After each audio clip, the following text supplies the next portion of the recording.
भारत जोड़ो यात्रा का दिग्विजय ने बताया कितना पड़ा असर। मोहन भागवत क्यों जा रहे हैं मस्जिद और मदरसे। बीजेपी को भी अब दिखने लगी महंगाई और बेरोजगारी। मध्य प्रदेश में इस साल चुनाव होना है। 6 महीने बाद आचार संहिता लागू हो जाएगी, चुनावों का ऐलान हो जाएगा।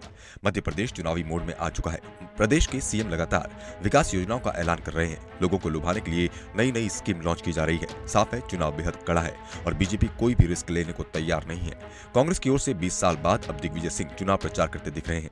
आमतौर पर दिग्विजय देश के दूसरे हिस्से में तो कांग्रेस का चुनाव प्रचार करते थे, लेकिन मध्य प्रदेश में बड़ी रैलियां करने से वो दूर ही रहते थे। जबकि इसी प्रदेश में वो 10 साल तक सीएम रह चुके हैं। लेकिन अब दिग्विजय सिंह ने रणनीति बदल दी है और वो खुलकर मैदान में आ चुके हैं। दिग्विजय सिंह बीजेपी के साथ ही साथ संघ को भी अपने निशाने पर लिए हैं। जबलपुर में एक कार्यक्रम में दिग्विजय सिंह ने कहा कि भारत जोड़ो यात्रा का असर कांग्रेस के विरोधियों पर तो दिखाई दे रहा है, इसका असर आरएसएस पर भी पड़ा है, बीजेपी पर भी असर दिख रहा है। भारत जोड़ो यात्रा से ये हुआ है कि मोहन भागवत अब मदरसे और मस्जिद जाने लगे हैं। इससे पहले वो कभी नहीं जाते थे। ये सब परिवर्तन भारत जोड़ो यात्रा की वजह से हुआ। आरएसएस और बीजेपी के लोग कभी भी महंगाई की बात नहीं करते थे, लेकिन अब वो भी कहने लगे हैं कि महंगाई से जनता परेशान है।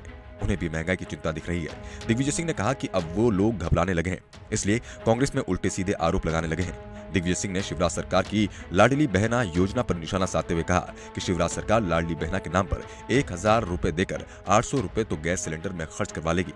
जो सिलेंडर कांग्रेस पार्टी 400 रुपए में देती थी, आज वो लगभग 1150 रुपए का हो चुका है। महंगाई इतनी कर रखी है कि 1000 देने के बदले 5000 रुपए जेब से निकाल लिया जा रहा है। उन्होंने कमलनाथ की बात को दोहराते हुए कहा कि कांग्रेस सरकार बनने पर बहनों को 1500 रुपए प्रति माह दिए जाएंगे। कांग्रेस नेता ने कहा कि मध्य प्रदेश में पहले लाडली लक्ष्मी योजना चल रही थी, कितना फायदा हुआ, उसका रिकॉर्ड क्यों नहीं देते। अब लाडली बहना योजना आ गई, 2-3 महीने की बात है, उसके बाद कोड ऑफ कंडक्ट लग जाएगा। इस बीच दिग्विजय सिंह ने अरविंद केजरीवाल को लेकर कहा कि उनकी पार्टी का मध्य प्रदेश में कोई प्रभाव नहीं है। केजरीवाल की आम आदमी पार्टी बीजेपी की बी टीम बन गई है, जो बीजेपी को फायदा पहुंचाने के अलग अलग राज्यों में चुनाव लड़ रही है। वो उन्हीं राज्यों में चुनाव लड़ने पहुंच रही है जहां कांग्रेस का मुकाबला सीधे बीजेपी के साथ है। दिग्विजय सिंह ने कहा कि आम आदमी पार्टी मध्य प्रदेश में भी चुनाव लड़ने आ रही है, लेकिन इस पार्टी का यहाँ कोई प्रभाव नहीं है, इसलिए कोई असर भी नहीं पड़ेगा। मुकाबला बीजेपी और कांग्रेस के बीच ही होगा और इस बार कांग्रेस का प्रदर्शन 2018 से भी बेहतर होगा। 2018 के विधानसभा चुनाव में कांग्रेस को 114 सीटों पर जीत मिली थी, जबकि बीजेपी 109 सीट ही हासिल कर सकी थी।